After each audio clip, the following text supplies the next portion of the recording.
Sadarkah kamu bahwa kebangkitan Nusantara sedang terjadi?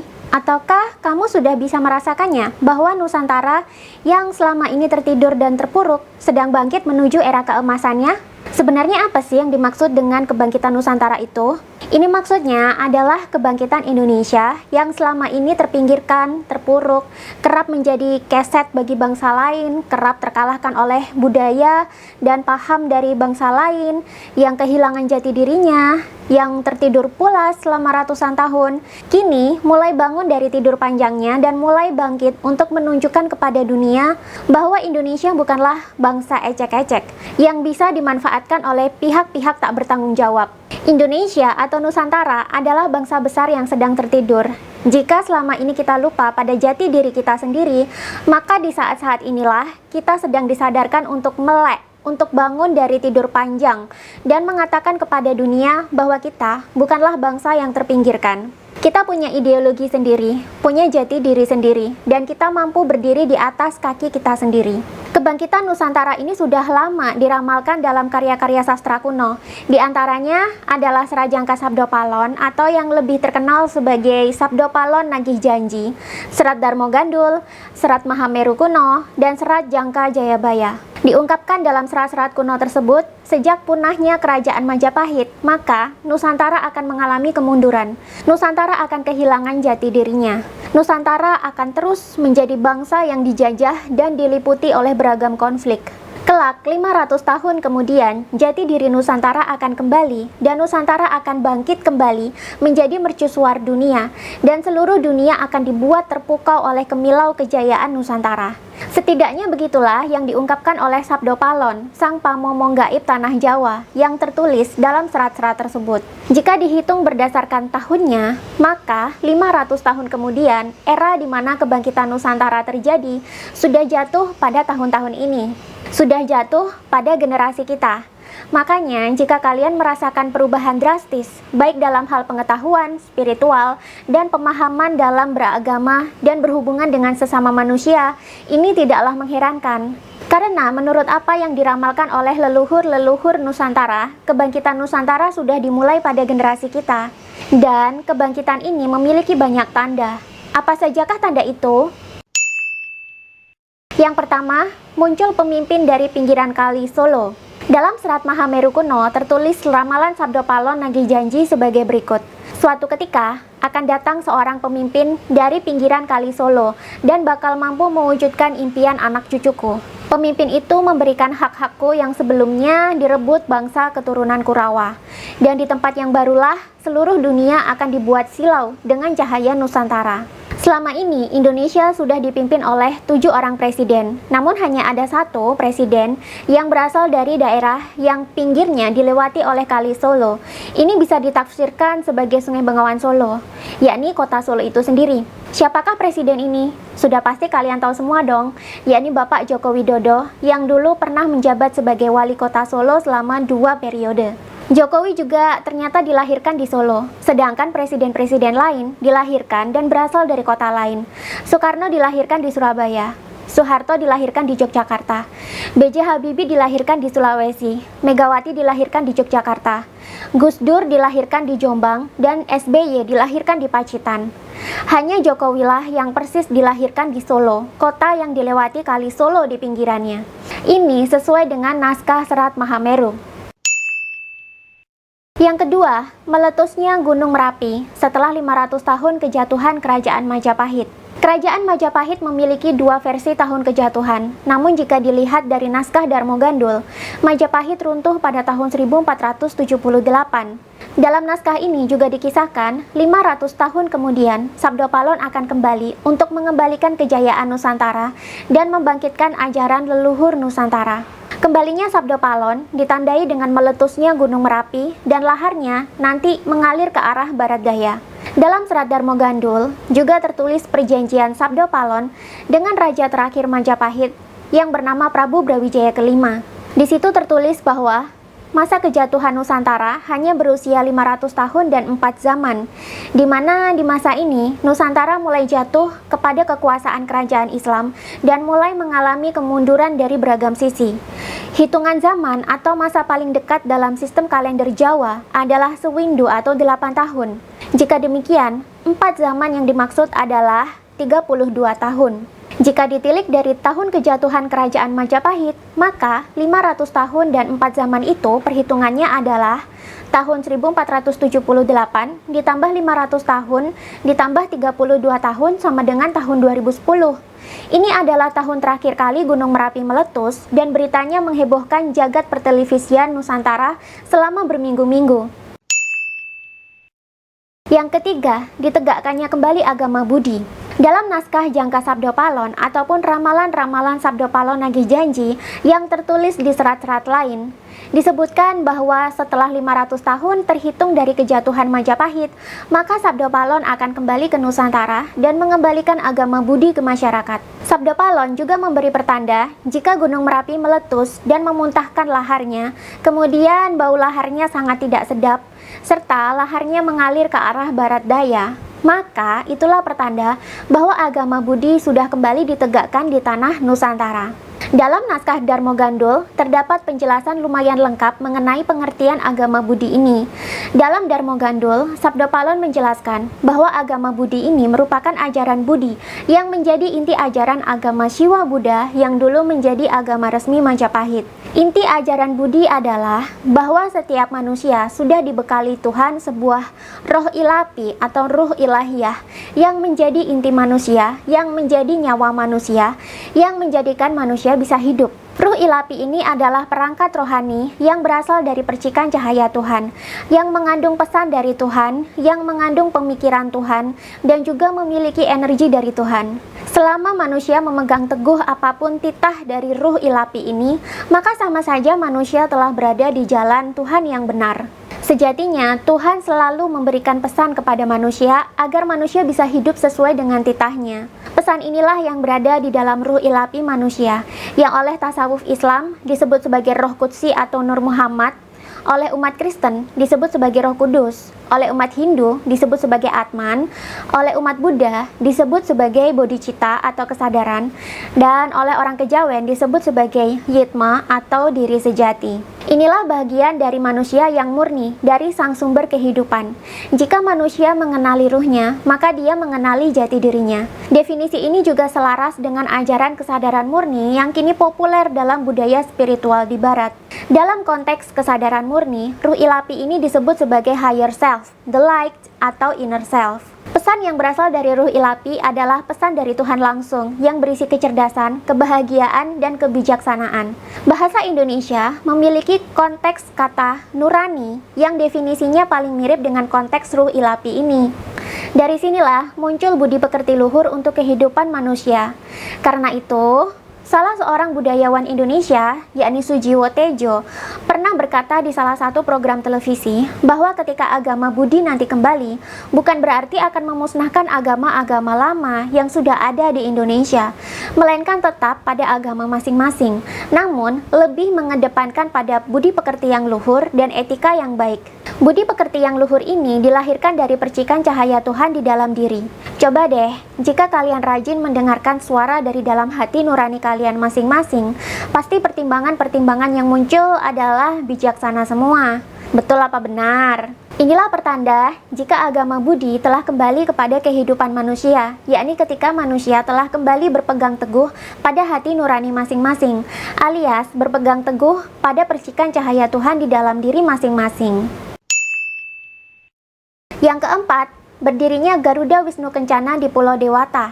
Dalam serat Marhameru kuno, selain menyebutkan munculnya seorang pemimpin dari pinggiran Kali Solo sebagai pertanda kebangkitan Nusantara, juga disebutkan pertanda lain yang sangat pas dengan kejadian di Indonesia akhir-akhir ini, yakni berdirinya Garuda Wisnu Kencana di Bali atau Pulau Dewata, dan ini tertulis jelas dalam serat tersebut sebagai berikut.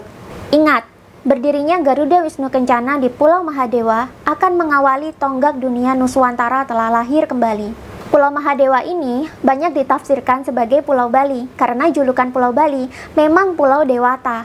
Patung Garuda Wisnu Kencana sendiri selesai dibangun pada tahun 2018, tepat saat pemerintahan Joko Widodo. Kebetulan, atau memang sudah takdir dari Sang Hyang Widi? Yang kelima, dibubarkannya HTI dan FPI sebagai penanda pemberantasan terhadap ideologi asing. Sebagai negara yang memiliki potensi dan sumber daya alam berlimpah, bukan rahasia umum lagi jika Indonesia menjadi incaran banyak bangsa asing. Penjajahan memang sudah ditiadakan sejak Perang Dunia Kedua berakhir, namun ada 1001 cara bagi bangsa asing dan elit-elit kapitalis asing untuk menguasai Indonesia. Jika tidak bisa menjajah Indonesia langsung, maka kuasailah perpolitikan di Indonesia dan rusaklah masyarakatnya dari dalam. Salah satu metode penguasaan ini adalah dengan memasukkan ideologi asing ke dalam Indonesia. Ideologi khilafah kebetulan menjadi ideologi senjata yang coba dimasukkan ke dalam perpolitikan Indonesia. Kenapa khilafah yang dimasukkan ke sini? Karena mayoritas masyarakat Indonesia itu menganut agama Islam, sehingga umat agama Islamlah yang dikacaukan. Karena Islam di sini memegang suara mayoritas, ideologi khilafah inilah yang banyak masuk ke Indonesia. Ada yang bilang mulai masif masuk sejak era reformasi. Ada yang bilang sejak era SBY menjabat, di mana saat itu SBY melakukan pembiaran terhadap gerakan-gerakan Islamis radikal dan pengusung ideologi khilafah. Ketika Joko Widodo menjabat sebagai presiden, radikalisme agama Islam dan sikap intoleran ini semakin meningkat. Ini adalah buah dari pembiaran era-era presiden sebelumnya yang tidak sempat atau tidak mau melakukan pengekangan atau pembersihan terhadap kelompok-kelompok garis keras yang mencoba mengganti ideologi Pancasila dengan khilafah. Karena itu, di era kepresidenan Jokowi, dua ormas yang terbukti mengusung ideologi khilafah dibubarkan tanpa persidangan. HTI yang jelas-jelas ingin mengganti ideologi pemerintahan Indonesia dengan khilafah dibubarkan pada tahun 2017. Sedangkan FPI yang terbukti berbaiat kepada ISIS, yakni organisasi terorisme di Irak dan Suriah yang juga mengusung konsep khilafah, akhirnya dibubarkan oleh pemerintah pada tahun 2020 kemarin. Tidak hanya itu, sejumlah rekening FPI juga dibekukan oleh pemerintah, sehingga aliran dana kepada kelompok radikal ini jadi tersumbat. Para pengusung radikalisme dan khilafah jadi kehilangan ruang gerak mereka. Yang keenam, naiknya Gus Yakut sebagai Menteri Agama. Setelah sekian tahun Indonesia dicekam dalam perkembangan radikalisme agama yang mengancam kebebasan dan kebinekaan, akhirnya muncul secercah harapan baru dengan diangkatnya Gus Yakut Kholil Qomas sebagai Menteri Agama yang baru pada akhir 2020 yang lalu. Gus Yakut yang juga mantan ketum GP Ansor dianggap mampu memberikan harapan untuk kebebasan beragama dan kepercayaan yang beragam di Indonesia. GP Ansor sendiri sudah lama terkenal sebagai ormas bentukan NU yang terkenal berperan aktif dalam menjaga keberagaman di Indonesia. Gus Yakut sendiri pernah berkata bahwa ia akan menjadikan agama di Indonesia sebagai inspirasi, bukan aspirasi. Agama seharusnya kembali kepada marwahnya, yakni sebagai ageman atau baju yang mempercantik perilaku manusia, yang menginspirasi manusia untuk berkembang ke arah kebaikan, bukan menjadi kendaraan politik yang berkedok aspirasi masyarakat, seperti yang terjadi saat ini. Dengan naiknya Gus Yakut sebagai Menteri Agama yang baru, diharapkan keberagaman Indonesia kembali terjaga. Agama kembali pada fungsinya tanpa harus menjadi alat politik. Dan ini bisa jadi juga menjadi pertanda dalam kembalinya ajaran budi ke masyarakat. Yang ketujuh, mulai bangkitnya ajaran leluhur. Ajaran leluhur ini tidak hanya sebatas pada ajaran spiritual saja, melainkan juga budaya dan filosofinya.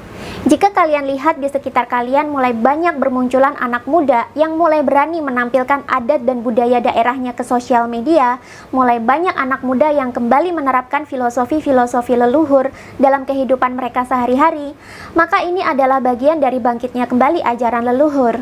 Dalam hal spiritual pun, leluhur Nusantara sudah mengajarkan hal yang esensial, mulai dari kesadaran ruhani yang terwakili dalam frase-frase seperti Yitma, Ingsun, Diri Sejati, Guru Sejati, Ruh Ilapi, maupun sederet ritual untuk membangkitkan keterhubungan manusia dengan sisi rohani mereka seperti meditasi, penyelarasan sedulur papat limo pancer, dan masih banyak lagi, sesuai dengan yang diajarkan oleh leluhur di masing-masing daerah. Budaya-budaya seperti ini ke depan akan semakin banyak bermunculan dan mulai diminati anak-anak muda lagi. Yang kedelapan, bangkitnya spiritualitas Nusantara. Spiritualitas Nusantara sebenarnya berbasis pada ajaran Budi, seperti yang dijanjikan oleh Sabdo Palon, yakni keterhubungan manusia dengan sisi rohani di dalam dirinya, yang kalau dalam tasawuf Islam disebut sebagai Roh Qudsi atau Nur Muhammad, dalam Kristen disebut sebagai Roh Kudus, dalam Hindu disebut sebagai Atman, dan Buddha menyebutnya sebagai Bodhicitta. Ajaran spiritual lokal di Nusantara pun juga mengajarkan hal yang sama.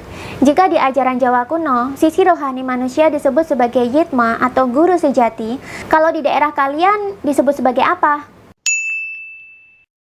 Yang kesembilan, makin banyak orang yang berani menentang ideologi asing.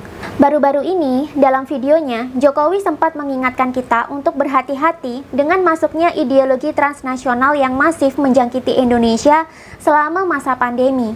Namun di satu sisi, juga mulai banyak orang-orang Indonesia yang mulai tersadar dan ikut menghalau ideologi asing ini dengan berbagai cara.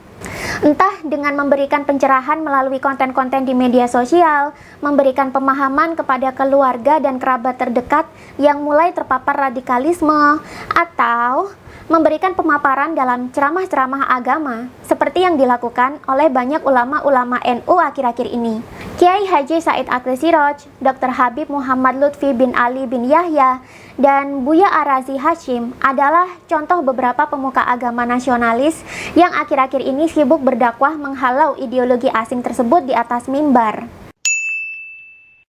Yang ke-10, kesadaran bahwa agama adalah urusan pribadi yang tidak bisa dipaksakan mulai muncul. Dalam beberapa tahun terakhir, kebebasan beragama seolah menjadi sesuatu yang sulit dipraktekkan di Indonesia. Memang sih tidak ada bentuk pemaksaan agama secara terang-terangan. Namun, yang sering terjadi adalah kita masih sering mempertentangkan agama seseorang, keyakinan seseorang, mazhab seseorang, dan aliran yang dipilih seseorang, terutama jika seseorang tersebut adalah public figure atau mau mengisi posisi atau jabatan tertentu. Masalah mau menjadi pemimpin daerah atau mau jadi Kapolri saja, kita masih ribut loh soal agamanya apa. Padahal inti dari setiap agama itu sama, yakni mengajarkan manusia untuk bisa mengenal Tuhan dan berkelakuan baik di dunia. Seiring dengan bangkitnya spiritualitas di Nusantara, makin banyak orang yang mulai memahami bahwa agama ternyata adalah urusan personal masing-masing orang yang seharusnya tidak dipaksakan.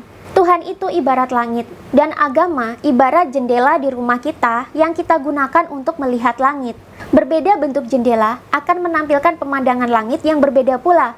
Namun sejatinya, langit itu hanyalah satu.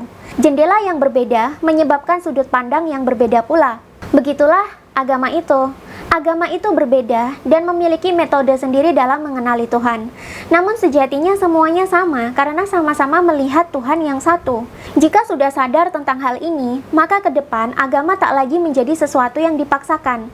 Ke depan akan semakin sedikit orang yang ngotot bahwa agama X adalah yang paling benar. Namun semakin ke depan, semakin banyak orang yang sadar bahwa semua agama walaupun berbeda tapi memiliki inti yang sama. Yang ke-11, anggota Polri wajib membaca Kitab Kuning. Tahun ini, Komjen Pol Listio Sigit Prabowo diangkat menjadi Kapolri.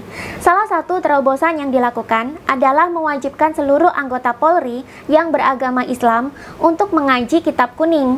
Ini dalam rangka untuk memberantas radikalisme yang sudah terlanjur merasuki tubuh Polri itu sendiri.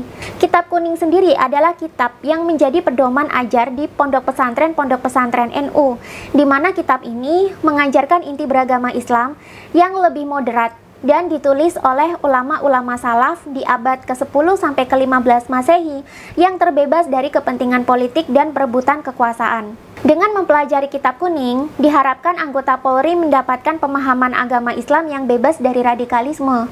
Kitab Kuning juga mengajarkan politik atau siasah. Namun, sistem politik yang diajarkan lebih mengarah kepada bagaimana mengkondisikan dan memastikan suatu kekuasaan benar-benar melayani rakyat dan demi keadilan sosial, bukannya berbasis pada kepentingan suatu kelompok tertentu seperti ideologi khilafah yang berkali-kali coba dimasukkan ke dalam Indonesia. Yang ke-12, sertifikasi ulama. Sudah jadi rahasia umum kalau banyak sekali penceramah agama yang lebih banyak menebarkan kebencian dan permusuhan daripada mengajarkan kebaikan dalam ceramahnya. Karena itu, mulai 2021 ini, MUI yang bersamaan dengan masa jabatan Menteri Agama yang baru, yakni Gus Yakut, mulai melakukan sertifikasi terhadap ulama-ulama di Indonesia. Ini tentu saja dalam rangka mengontrol penceramah agama, agar ceramah yang disampaikan ke masyarakat benar-benar ceramah yang baik dan berkualitas, bukan ceramah yang bersifat provokatif dan menebarkan kebencian.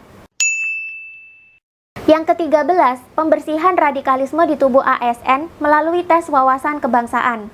Ingat tes wawasan kebangsaan yang sempat heboh di KPK beberapa hari yang lalu? Akibat tes ini, 75 pegawai KPK dinyatakan tidak lolos, dan 51 diantaranya dinyatakan dipecat karena terbukti lebih condong ke ideologi asing ketimbang nasionalisme. Tes ini memang tes wajib yang harus dilalui ASN atau aparatur sipil negara. Sudah bukan rahasia lagi kalau radikalisme agama juga sudah menyusupi tubuh ASN. Padahal ASN harusnya menjadi pegawai yang setia kepada negara, bukannya merongrong negara dari dalam dengan mencintai ideologi asing. Karena itu, tes wawasan kebangsaan menjadi wajib dijalankan untuk menyortir anggota mana yang benar-benar setia bekerja kepada negara dengan anggota mana yang cuma mau merusak negara dari dalam saja melalui paham-paham ideologi asing yang dianut. Hebohnya tes wawasan kebangsaan di KPK kemarin menyadarkan kita bahwa pembersihan sedang dilakukan secara aktif oleh pemerintah. Tidak menutup kemungkinan, ke depan akan lebih banyak lagi pembersihan yang dilakukan dengan beragam metode yang disusun oleh pemerintah. Yang ke-14, peninggalan sejarah yang terkubur kini banyak muncul ke permukaan Indonesia. Indonesia menyimpan sejuta misteri dari sejarah masa lalu yang tidak banyak terungkap. Literatur sejarah kita tidak banyak karena banyak peninggalannya yang juga hilang. Kini peninggalan-peninggalan itu mulai banyak muncul lagi ke permukaan. Jika dilihat dari segi spiritual, ini merupakan janji leluhur kepada generasi Nusantara juga. Nanti, 500 tahun setelah jatuhnya Majapahit, akan muncul kembali peninggalan kejayaan Nusantara masa lalu ke permukaan bumi. Ini bertujuan agar generasi kita bisa menelitinya, sehingga ketahuanlah bagaimana sejarah Nusantara yang sebenarnya di masa lalu. Dengan memahami sejarah Nusantara, maka Indonesia akan selangkah lebih maju lagi dalam memahami jati dirinya. 15. Kesadaran penduduk terus naik. Kesadaran yang dimaksud di sini mencakup kesadaran dalam berbagai hal, baik dari segi rohani, sosial, dan masih banyak lagi. Terlebih dalam hal spiritual. Daripada mempertentangkan perbedaan agama dan ritual, manusia lebih suka melihat kesamaan dari setiap agama yang mengajarkan pada moralitas yang baik dan ketuhanan. Daripada mengklaim dan sibuk mendoktrin sana-sini kalau agamanya sendiri adalah paling benar, manusia memilih untuk sibuk berintrospeksi diri, memperbaiki sikap, dan menambah kemampuan diri demi kebaikan hidup. Sekarang, mungkin orang-orang yang seperti ini masih sedikit jumlahnya, karena ini adalah masa transisi. Namun ke depan, akan lebih banyak lagi orang-orang yang mengalami peningkatan kesadaran spiritual. Alih-alih menciptakan pertengkaran atas nama agama, manusia lebih suka menggunakan agama sebagai sesuatu yang personal dan dijadikan media untuk pengembangan diri. Tak masalah apapun agama yang dianut, karena sejatinya agama adalah kendaraan manusia untuk menata kehidupan dan mengenal Tuhan. Ibarat mau melakukan perjalanan dari Surabaya ke Jakarta, manusia bebas kok mau memilih naik apa. Mau naik kereta api, nyetir mobil sendiri, naik bis, naik pesawat, semuanya tetap sampai pada tujuan yang sama, hanya bentuk kendaraan dan pengalamannya saja yang berbeda-beda. Seiring dengan meningkatnya kesadaran spiritual manusia, agama menjadi semakin tidak laku lagi digunakan sebagai kendaraan politik untuk memenangkan kepentingan kelompok-kelompok tertentu. Seiring dengan meningkatnya kesadaran spiritual manusia, kecerdasan manusia juga bertambah. Manusia jadi bisa melihat apa yang tak terlihat. Manusia tak mudah lagi diprovokasi. Manusia tak lagi mudah dimanipulasi. Perang atas nama agama, politik atas nama agama, politik identitas, lama-kelamaan tidak akan laku lagi. Kecerdasan dan kebijaksanaan manusia lama-kelamaan bertambah. Kemudian manusia mulai menemukan jati dirinya masing-masing. Mereka mulai hidup sesuai blueprint masing-masing. Dan pada akhirnya Nusantara dipenuhi oleh kehidupan yang penuh harmoni, adil, dan makmur. Jika ini sudah tercapai, maka kejayaan Nusantara akan kembali. Maka, tergenapilah janji Sabdo Palon bahwa seluruh dunia akan dibuat terpukau dengan kemilau kejayaan Nusantara. Nusantara Jaya Jayanti.